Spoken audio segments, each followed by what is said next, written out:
Hello,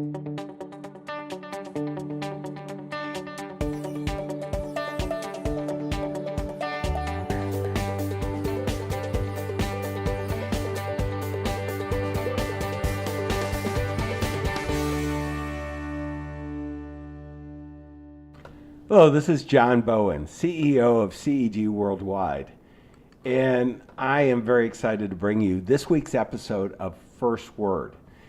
In each of these segments, what I want to do is just bring one simple tactic that can help you accelerate your success. See, as advisors, I've shared with you many times, there's only two things that we have to do. One is get great results for our clients. Second is have more affluent clients raising their hand to explore working with you. Well, oftentimes we're so busy working on this, we forget to check our instruments. And it's some simple measures that all of us are very capable of doing that can get us to get the results that we want for our clients and have more prospective clients raising their hand. Building a great business, whether you want to have a lifestyle boutique or you want to build a scalable enterprise. Well, this really started coming to me as I was reading an article on a little strange connection here at Airbus A380. This is a huge airplane with all kinds of complexity. Matter of fact, depending on the way it's configured, it can have as many as 835 people in all the three classes of flight. Well, you think about that, 835 people, double-decker, very complicated machine. At the end of the day, they just want to go from point A to point B.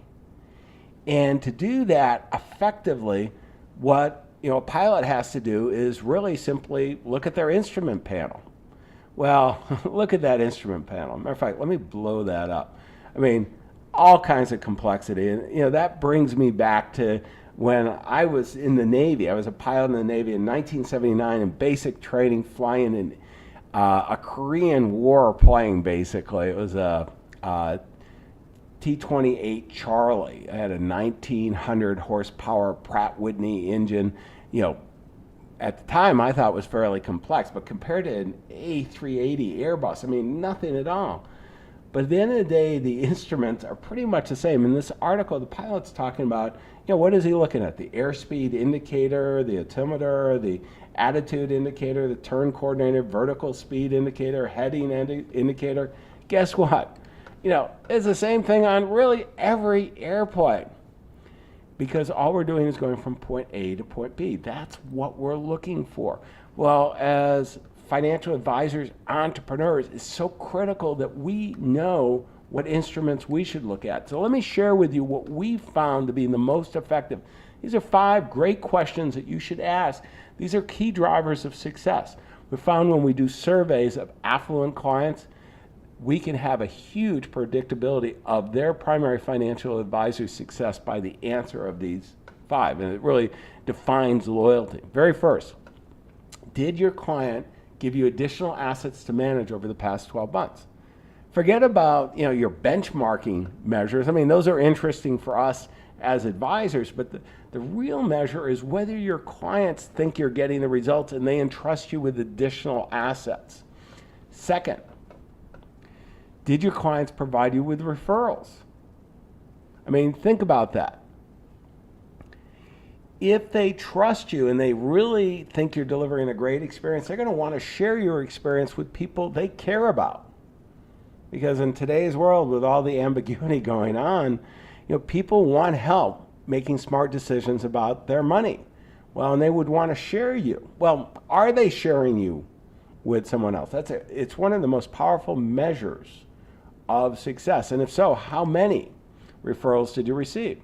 Also, if you offer services beyond investments, are your clients taking advantage of those? And if so, to what degree? These are 3 very positive drivers. They can explain a lot of success that financial advisors are having. Well, let's use those instruments and those measures. Now, the next 2 are negative ones. I mean, did the client remove any assets from your management over the last 12 months? And what I'm looking for here, did they take out more money than they needed for lifestyle, cash flow needs?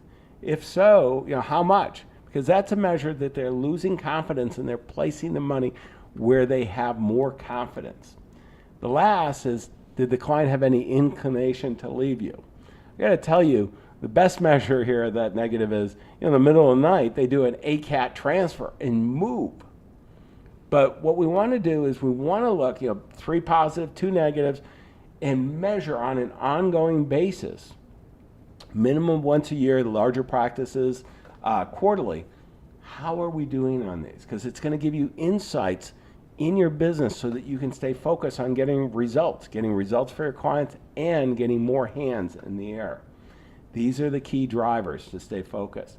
See, if you want to be successful, not only go up to the next level, but to skip a few levels and really accelerate your success, there's one key way to do it.